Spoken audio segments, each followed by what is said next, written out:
हमारा आज का टॉपिक होगा एनोमर्स एंड एपीमर्स। तो हम बारी बारी से देखते हैं। सबसे पहले देखते हैं एनोमर्स क्या होते हैं। तो ये हमें पता है ग्लूकोज का ये हमारा स्ट्रक्चर है। ग्लूकोज के स्ट्रक्चर में केवल हमें एक ही बात का ध्यान देना है कि जब थर्ड कार्बन पर आएंगे तो OH ग्रुप जो है वो लेफ्ट साइड में हो जाएगा, बाकी सभी कार्बन पे जहाँ जहाँ OH हैं वो राइट हैंड साइड में होते हैं। हमने स्टडी किया है कि ग्लूकोज म्यूटर रोटेशन की प्रॉपर्टी शो करता है। ग्लूकोज की जो म्यूटर रोटेशन की प्रॉपर्टी है वो हमें ये एक्सप्लेन करती है कि ग्लूकोज का जो स्ट्रक्चर है वो ओपन चेन स्ट्रक्चर ही नहीं बल्कि कैसा है, साइक्लिक स्ट्रक्चर भी है। और ग्लूकोज दो फॉर्म में एग्जिस्ट करता है। दो साइक्लिक फॉर्म्स होते हैं ग्लूकोज के, एक होता है अल्फा डी ग्लूकोज और एक होता है बीटा डी ग्लूकोज।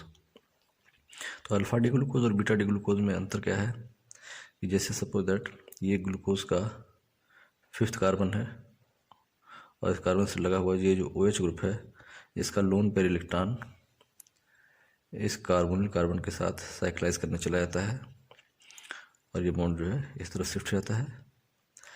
यहाँ पर पॉजिटिव चार्ज आ जाएगा और यहाँ पर नेगेटिव चार्ज डेवलप हो जाएगा और एट लास्ट जो है ये प्रोटॉन इस ऑक्सीजन के पास चला जाएगा और ये ऑक्सीजन इस कार्बन के साथ साइक्लिक फॉर्म में चला जाएगा।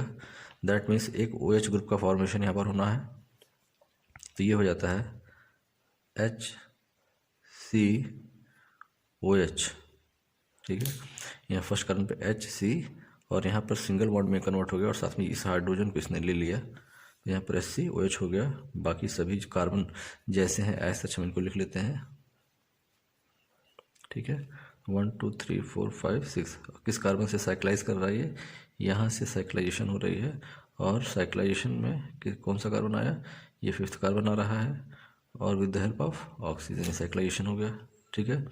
और बाकी चीज़ें हम जैसी थी वैसे ही यहाँ पर लिख लेंगे।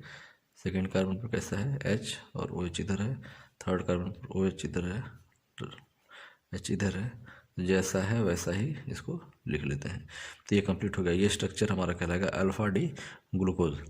चूँकि यहाँ पर जो कार्बोनिल कार्बन है ये sp2 हाइब्रिडाइज्ड है तो स्ट्रक्चर यहाँ पर प्लेनर है और इस यहाँ से जब ऑक्सीजन का लोन पेयर इलेक्ट्रॉन इस कार्बन पर अटैक करता है बॉन्ड फॉर्मेशन के लिए, तो दो प्रोबेबिलिटी अराइज होती है कि ये OH group right hand side में आएगा या फिर एक प्रोबेबिलिटी होती है कि OH ग्रुप ये लेफ्ट हैंड साइड में आ जाएगा। केवल यही डिफरेंस है, यानी अटैक के बाद जो OH ग्रुप का पोजीशन है वो या तो स्ट्रक्चर में राइट हैंड साइड में होगा या फिर लेफ्ट हैंड साइड में होगा। बाकी सारी चीज़ें एज सच हैं। साइक्लाइजेशन हुआ यहाँ से इस कार्बन के बीच में,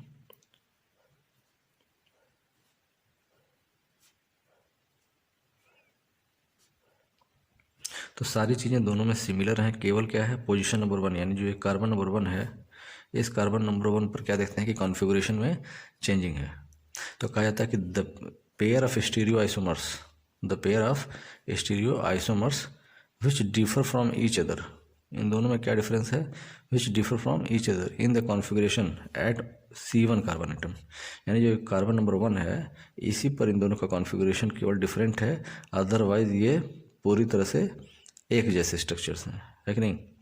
तो the pair of stereo isomers which differ from each other in the configuration at carbon number 1 are called as anomers, ठीक है। इन दोनों स्ट्रक्चर्स को क्या बोलेंगे कि ये दोनों ही स्ट्रक्चर एनोमर्स हैं, ठीक है। और ये जो कार्बन एटम है उसको बोलते हैं anomeric carbon atom, and this one है ना, इस कार्बन को बोलेंगे एनोमेरिक कार्बन एटम, ठीक है। ये जो कार्बन एटम है C1 इसको बोलेंगे एनोमेरिक कार्बन एटम। तो कहा जा सकता है कि anomers differ in configuration at which carbon number, तो बताएंगे कार्बन नंबर 1, ठीक है। तो the two forms of alpha and beta form of glucose, जो कि साइक्लिक फॉर्म्स है ग्लूकोज के, differ from each other in the stereochemistry at carbon number 1, ठीक है। तो ये बात स्पष्ट हो जानी चाहिए कि एनोमर्स क्या होते हैं। इसी तरह से फिर बात आती है ईपीमर्स की कि व्हाट आर ईपीमर्स। तो हम देखते हैं कि ग्लूकोज का अगर हम ओपन चेन स्ट्रक्चर फार्मूला बनाते हैं CHO,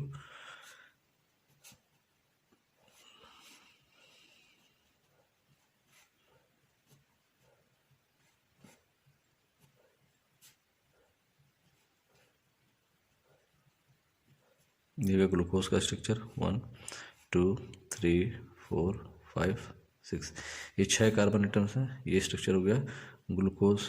पहचानने का तरीका क्या है, थर्ड कार्बन पे OH ग्रुप जो है वो लेफ्ट हैंड साइड में होता है। सेम इसी फार्मूले को फिर से हम लिखेंगे, बट जो डिफरेंस है उस पर हमें ध्यान देना है। इस फार्मूले में हम क्या डिफरेंट लिखने जा रहे हैं, जो कि ग्लूकोज से क्या डिफरेंट है यहाँ पे।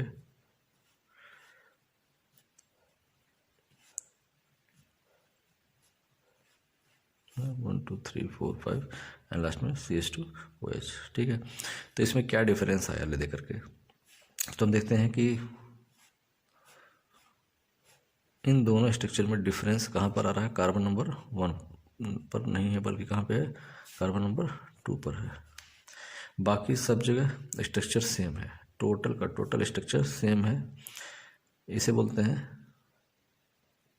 मैनोज। तो ये फार्मूला है ग्लूकोज का, जिसमें कार्बन नंबर 3 पर OH ग्रुप है लेफ्ट हैंड साइड में, और ये है मैनोज का फार्मूला जिसमें OH ग्रुप कार्बन नंबर 2 पर भी लेफ्ट हैंड साइड में है। तो ग्लूकोज और मैनोज में इन दोनों में डिफरेंस जो है केवल कहाँ पे आ रहा है, कार्बन नंबर 2 पर आ रहा है। तो बोलते हैं कि epimers are those compounds which have same molecular and structural formula but only differing in configuration at C2 asymmetric carbon atom. यानी जो C2 या कार्बन नंबर 2 है उस पर ही केवल कॉन्फ़िगरेशन बदल रहा है। तो glucose and mannose are C2 epimers इनको बोलेंगे। Glucose and mannose are C2 epimers to each other. ठीक है, तो ये बात हो गई स्पष्ट कि एनोमर्स क्या हैं और ईपीमर्स क्या हैं। एनोमर्स क्या हैं, एनोमर्स में ग्लूकोज का साइक्लिक फॉर्म कंसीडर करते हैं। ग्लूकोज के साइक्लिक फॉर्म में 2 कंडीशन आती है, अल्फा डी ग्लूकोज होता है या फिर बीटा डी ग्लूकोज होता है। अल्फा डी ग्लूकोज में कार्बन नंबर 1 पर OH group right hand side में होता है और बीटा डी ग्लूकोज में OH group left hand side में होता है। तो इस तरह से अल्फा डी और बीटा डी ग्लूकोज दोनों का स्ट्रक्चर एक जैसा है, लेकिन केवल एनोमेरिक कार्बन एटम यानी कि कार्बन नंबर 1 पर ही केवल इनका कॉन्फ़िगरेशन वो डिफरेंट है। ठीक है, तो इनको बोलेंगे, जब कार्बन नंबर 1 पर ही केवल कॉन्फ़िगरेशन डिफरेंट हो रहा है तो इनको बोला गया एनोमर्स। ठीक है, इसी तरह ग्लूकोज के ओपन चेन स्ट्रक्चर को कंपेयर कराया गया दूसरे स्ट्रक्चर से, तो ग्लूकोज और मैनोज का स्ट्रक्चर देखा गया। तो ग्लूकोज और मैनोज के स्ट्रक्चर जो है वो भी एक जैसे ही हैं, बट इनमें क्या है, कॉन्फ़िगरेशन C2 पर डिफर कर रहा है। तो कार्बन नंबर 2 पर जब कॉन्फ़िगरेशन डिफर करता है तो इसको हम बोलते हैं ईपीमर्स। ठीक है, तो कार्बन नंबर 1 पर अगर कॉन्फ़िगरेशन डिफरेंट हुआ तो एनोमेरिक कार्बन, और कार्बन नंबर 2 पर यहाँ डिफरेंट हुआ तो ईपीमर्स। इस बात का ध्यान रखेंगे। ठीक है, नेक्स्ट इसके बाद हम देखते हैं ईपीमराइजेशन।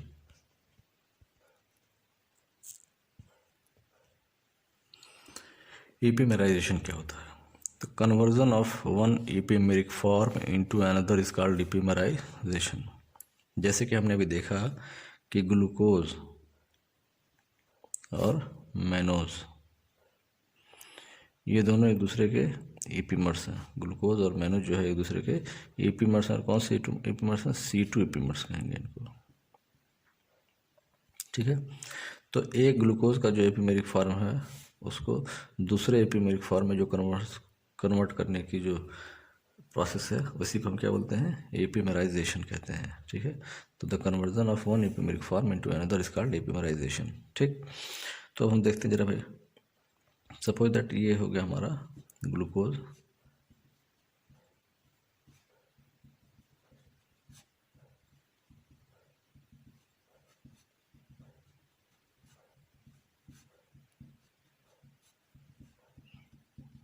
This is glucose.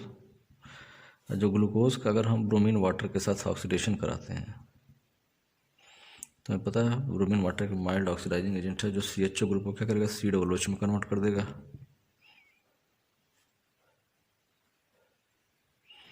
बाकी सारी चीज़ें वैसे ही हम उतार लेंगे, स्ट्रक्चर में कहीं कोई डिफरेंस नहीं आता। बहुत ही सिंपल रिएक्शंस होते हैं ये सभी, केवल हमें थोड़ा सा ध्यान रखना है कहाँ गलतियाँ हो सकती हैं उन पर केवल कंसंट्रेट करना है। ये हो गया ग्लूकोनिक एसिड, यानी कि स्ट्रक्चर ऑफ जो ग्लूकोज था इस पूरे स्ट्रक्चर में केवल फ़र्क कहाँ पे पड़ा है, इस CHO को कन्वर्ट किया गया COOH में। ठीक है, बाकी सारी चीज़ें एक जैसी ही हैं। pyridine में क्या होगा कि ग्लूकोनिक एसिड जो है, इसमें जो कार्बन नंबर 2 है, इस पर जो इसकी कॉन्फ़िगरेशन है वो चेंज हो जाएगी। COOH HOCH, है ना। बाकी ग्लूकोज का ग्लूकोनिक एसिड जैसा स्ट्रक्चर है वैसा उतार लेंगे, केवल कार्बन नंबर 2 पर ही केवल क्या होगा, pyridine में ग्लूकोनिक एसिड में कार्बन नंबर 2 पर जो कॉन्फ़िगरेशन है वो चेंज हो जाएगा, बाकी सारी चीज़ें वैसी ही रहेंगी। अब इसको बोलेंगे माइनोनिक एसिड, माइनोनिक एसिड कहेंगे, ठीक है। अब होता क्या है, इसका कराएंगे लैक्टोनाइजेशन कराएंगे। लैक्टोनाइजेशन में क्या होगा कि यहाँ से कार्बन नंबर 4 जो है, क्योंकि यहाँ पर बनता है गामा लैक्टोन, इस बात का हम ध्यान देंगे कि यहाँ बना क्या है, गामा लैक्टोन बनेगा। तो नाम से हमें स्पष्ट हो जाएगा कि हम किस पोजीशन से लैक्टोनाइजेशन होना है। तो ये कार्बोक्सिलिक एसिड है, फर्स्ट कार्बन को alpha carbon, this is the beta carbon and this is the gamma carbon. तो गामा कार्बन से साइक्लाइजेशन होगा तो इसको गामा लैक्टोन कहेंगे। तो लैक्टोन रिंग के फॉर्मेशन के लिए क्या होगा, ये जो OH ग्रुप है COOH का, वो इस H के साथ मिलकर के क्या हो जाएगा, -H2O, ठीक है। H2O निकल जाएगा यहाँ से, तो बचेगा क्या, यानी पहला जो कार्बन है यहाँ पे, ये कन्वर्ट होगा किस में, कार्बोनिल ग्रुप में कन्वर्ट हो गया, ठीक।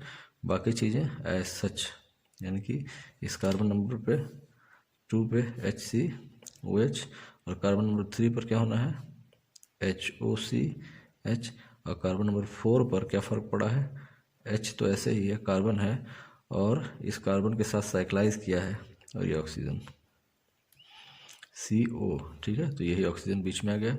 अब HCOH, दिस इज CH2OH, इसको बोलेंगे गामा लैक्टोन, ठीक है। इसी तरह से जब हम लैक्टोनाइजेशन यहाँ कराएंगे तो यहाँ से भी क्या होगा, H2O का रिमूवल होगा, और किस पोजीशन से, गामा लैक्टोन का ही फॉर्मेशन होना है, तो गामा पोजीशन से फिर यहाँ पर भी निकलेगा, और यहाँ पर भी सेम कंडीशन होगी। यहाँ कार्बोनिल ग्रुप बचा, फिर 2 3 4 5 6, छठे कार्बन पर CH2OH। अब ध्यान देना है हमें, HOCH और इसी कार्बन के साथ साइक्लाइज कर रहा ना, तो यहाँ पे क्या हो जाएगा, ऐसे बन जाएगा, ठीक है। फिर यहाँ पे HCOH, इसको ये भी क्या है, ये भी गामा लैक्टोन ही है, यानी कि ग्लूकोनिक एसिड का गामा लैक्टोन और माइनोनिक एसिड का गामा लैक्टोन बनाएंगे पहले, और उसके बाद से फिर इसको रिड्यूस कराएंगे, सोडियम अमलगम से इसको भी रिड्यूस कराएंगे, और सोडियम अमलगम से इसको भी रिड्यूस कराएंगे, ठीक है। तो जब इसको सोडियम अमलगम से रिड्यूस कराएंगे तो क्या होगा, यहाँ पे, है ना, यानी कि जब रिडक्शन कराएंगे तो 2 हाइड्रोजन से इसका रिड्यूस कराएंगे, ये बॉन्ड यहाँ से ब्रेक हो जाएगा, अब ब्रेक होगा तो इस साइड में एक H जाएगा, एक H इस साइड में, तो ये बन जाएगा OOCH हो जाएगा यहाँ पर, ठीक है।